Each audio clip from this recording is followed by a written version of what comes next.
1 जुलाई 2026 11:33 पर KVN production के channel पर टॉक्सिक मूवी का एक नया ग्लिम्स रिलीज होता है। वैसे तो इसे लेडीज इंट्रोडक्शन बताया गया, लेकिन इसे देखने के बाद सबसे पहला सवाल यही आता है कि क्या मेकर्स ने पहले से ही मन बना लिया था कि ऑडियंस को सिर्फ चौंकाना ही काफी है। क्योंकि जब आपके पास रॉकिंग स्टार यश जैसा बड़ा नाम हो, लगभग 850 से लेकर 1000 करोड़ रुपए का बजट हो, कई बड़े चेहरे एक साथ हों और पैन इंडिया लेवल पर इतनी बड़ी फिल्म तैयार की जा रही हो, तब उम्मीद होती है कि मार्केटिंग पर फोकस, स्टोरी, कैरेक्टर्स और वर्ल्ड बिल्डिंग पर होगा।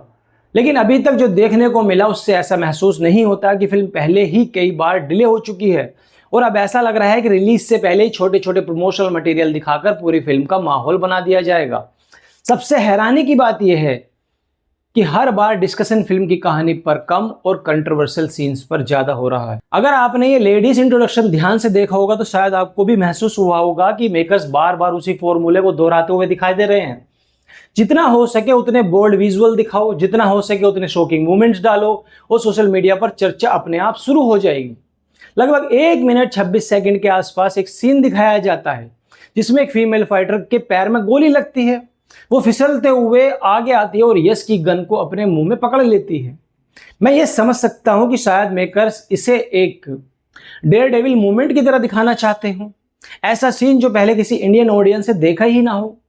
लेकिन अब ऐसे विजुअल लगातार सामने आने लगते हैं, तब सवाल स्वाभाविक, क्या ये सब वास्तव में स्टोरी की जरूरत है या फिर सिर्फ शॉकिंग वैल्यू के लिए किया जा रहा है। इससे पहले इंट्रोडक्शन रिया वाला कार सीन भी काफी चर्चा में रहा था और अब ये नया इंट्रोडक्शन भी उसी वजह से वायरल हो रहा है। दोनों जगह लोगों की सबसे बड़ी चर्चा किसी कैरेक्टर या आर्ट या स्टोरी लाइन को लेकर नहीं, बल्कि उन्हीं बोल्ड मोमेंट को लेकर हो रही है। और यही बात जो सबसे ज्यादा परेशान करती है। किसी भी फिल्म में एडल्ट कंटेंट होने से कोई आपत्ति नहीं, जर्नी उसे जस्टिफाई करती है तो बिल्कुल दिखाइए। सिनेमा में हर तरह की इमोशनल सिचुएशन दिखाने की आज़ादी होनी चाहिए, क्योंकि सेंसर बोर्ड भी हमारे यहाँ बैठा हुआ है, वो कट लगा सकता है। लेकिन जब प्रमोशनल वीडियो का सबसे बड़ा हाईलाइट वही सीन बन जाए, तब ऐसा लगता है कि शायद मेकर्स को अपनी राइटिंग से ज़्यादा भरोसा उन क्लिप्स पर है जो कुछ ही घंटों में वायरल हो जाएंगी। पिछले कुछ समय में साउथ इंडस्ट्री में भी यही ट्रेंड तेजी से बढ़ता हुआ दिखाई दे रहा है।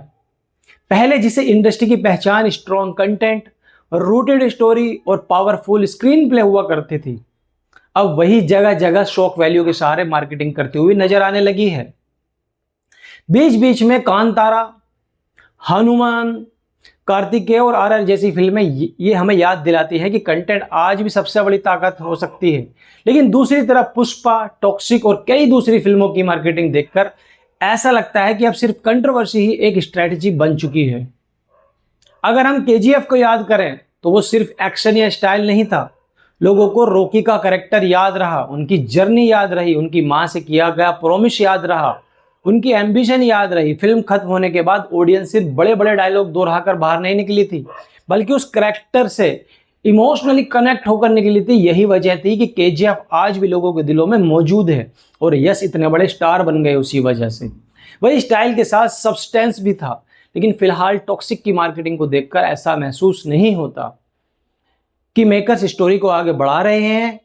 पहले इंट्रोडक्शन रियो वाला प्रोमो आया, फिर लेडीज इंट्रोडक्शन रिलीज किया गया और दोनों बार सबसे ज्यादा चर्चा स्टोरी, कैरेक्टर, वर्ल्ड बिल्डिंग या स्क्रीन प्ले की नहीं।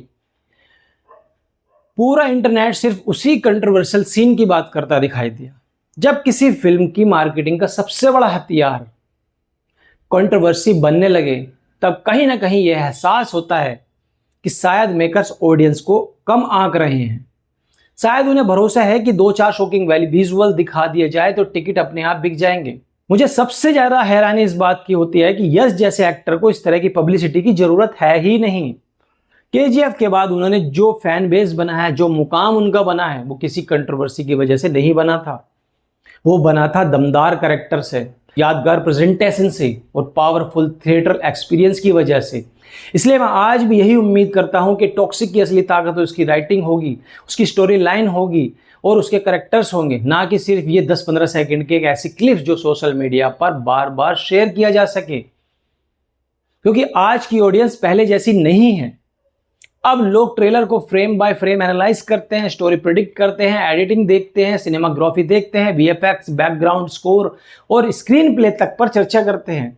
इसलिए सिर्फ कंट्रोवर्सी बनाकर लंबे समय तक लोगों का भरोसा जीतना अब पहले जितना आसान नहीं है।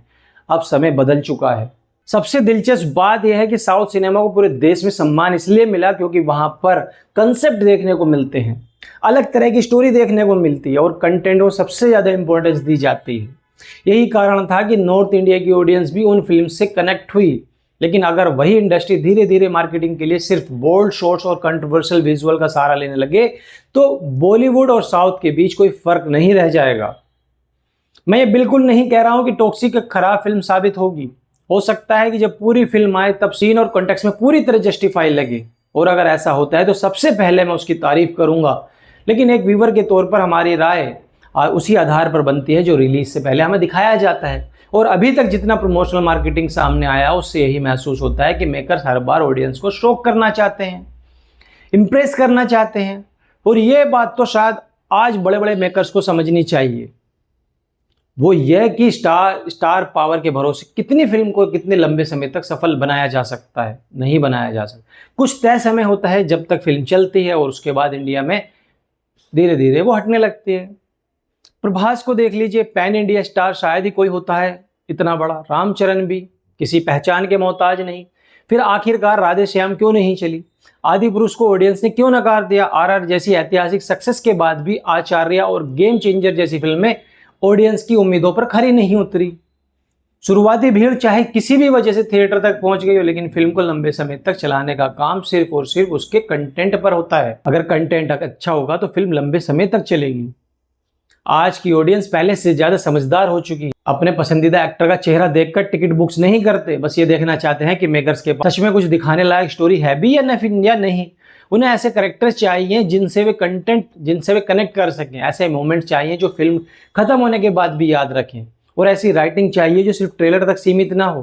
कोई भी बड़ा स्टार ओपनिंग दिला सकता है, अगर फिल्म के अंदर दम नहीं तो दूसरे ही दिन वर्ड ऑफ माउथ उसका भविष्य तय कर देता है। पिछले कुछ सालों में इंडियन सिनेमा में ये बात बार बार साबित भी की है।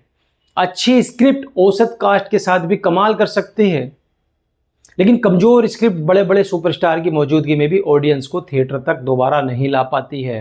और अगर टॉक्सिक के मेकर्स ये सोच रहे हैं कि सिर्फ यश का नाम ही फिल्म को ब्लॉकबस्टर बना देगा, तो शायद उन्हें हाल के वर्षों के कई उदाहरण एक बार फिर देखने चाहिए। यश की फैन फॉलोइंग पर किसी को शक नहीं, उनके नाम पर शानदार ओपनिंग मिलना लगभग तय माना जा सकता है, लेकिन ओपनिंग और लाइफ टाइम कलेक्शन में हमेशा बहुत बड़ा अंतर होता है। अगर स्टोरी मजबूत नहीं होगी, स्क्रीन प्ले ऑडियंस को बांध कर नहीं रख पाएगा और कैरेक्टर यादगार नहीं बनेंगे, तो चाहे शुरुआत कितनी भी बड़ी क्यों ना हो, फिल्म धीरे धीरे अपनी पकड़ खो देगी। दूसरी तरफ अगर राइटिंग दमदार हुई, इमोशन सही तरीके से काम कर गया और स्टोरी लोगों के दिलों तक पहुंच गई, तो ऑडियंस फिल्म को देखने के लिए हफ्तों तक थिएटर में बनी रहेगी। आखिर किसी भी फिल्म की सबसे बड़ी ताकत उसका कंटेंट ही होता है, ना कि सिर्फ वायरल क्लिप्स या फिर कंट्रोवर्शियल मार्केटिंग। फिलहाल मेरा नजरिया बिल्कुल साफ, रिलीज से पहले जो भी प्रमोशनल मटेरियल सामने आया उसने मुझे स्टोरी से ज्यादा शॉक वैल्यू पर भरोसा करता हुआ महसूस कराया। हो सकता है पूरी फिल्म देखने के बाद मेरी राय पूरी तरीके से बदल जाए और खुले दिल से मैं उसकी तारीफ भी करूं, लेकिन अभी तक जितना दिखाया गया उसके आधार पर यही ओपिनियन बनता है कि मेकर्स ऑडियंस को सरप्राइज करने से ज्यादा शॉक करने की कोशिश कर रहे हैं कि फाइनल फिल्म इस धारणा को गलत साबित करेगी और वही क्वालिटी लेकर आएगी जिसकी उम्मीद यश जैसे एक्टर से हर फैन करता है। अगर आपको मेरा ये पर्सपेक्टिव पसंद आया हो तो वीडियो को सपोर्ट कीजिए, चैनल को सब्सक्राइब करना बिल्कुल मत भूलिए। मिलते हैं अगले वीडियो में, तब तक के लिए ध्यान रखिए। धन्यवाद।